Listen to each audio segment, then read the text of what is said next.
Hi friends எல்லாரும் எப்படி இருக்கீங்க? நான் கத்திருக்கல ரொம்ப சந்தோஷமா இருக்கோம். இது மண்டே ஈவினிங். ஈவினிங் போல கொஞ்சம் வெளிய வாக்கிங் போலாம் அப்படின்னு சொல்லிட்டு நானும் எங்க அத்தையும் வெளிய வந்திருந்தோம். என்னடா வாக்கிங்ன்னு சொல்லிட்டு சைக்கிளிங் காட்டுறோம்ன்னு பார்க்கீங்களா? நாங்க வாக்கிங் தாங்க. என் பையன் தான் அவனோட சைக்கிள் எடுத்துட்டு வெளிய வந்திருந்தான். ஸோ இந்த மாரி நாங்க எப்பலாம் வெளிய வர்றோமோ, அப்பலாம் எங்களோட நாயும் எங்க கூடயே வந்துரும். ஸோ எல்லாரையும் கூட்டிட்டு நாங்க அப்படியே வந்து நடக்க ஆரம்பிச்சுட்டோம். முன்னாடிலாம் அடிக்கடி இந்த மாரி வாக்கிங் வருவோம். ரொம்ப நல்லாருக்கும். இப்போ வந்து இந்த மாரி வர்றதுக்கு டைமே கிடைக்கிறதில்ல. ஸோ அப்படியே இந்த தோட்டம் பக்கம் போயிட்டு வரலாம். அங்க குளம்லாம் இருக்கும். அதெல்லாம் பார்த்துட்டு வரலான்னு சொல்லிட்டு நாங்க வெளிய வந்திருந்தோம். என்னோட பையனுக்கு இங்க வந்தோனே செம்ம ஜாலி ஆயிட்டான். நல்லா ஓடி, ஆடி ஒரே விளையாட்டு தான். அண்ட் அங்க ஒவ்வொரு இடமா போய் சுத்தி பார்த்துக்கிட்டே இருந்தான். இந்த மாரி படிலாம் ஏறி, இறங்கி பயங்கரமா டயர்ட் ஆயிட்டாரு.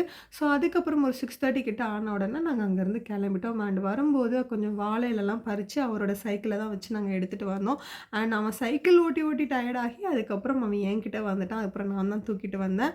அண்ட் இன்னைக்கு டே வந்து ரொம்ப ரிலாக்ஸிங்காவும், ரொம்ப மைண்டுக்கு ஃப்ரெஷ்ஷாவும் இருந்துச்சு.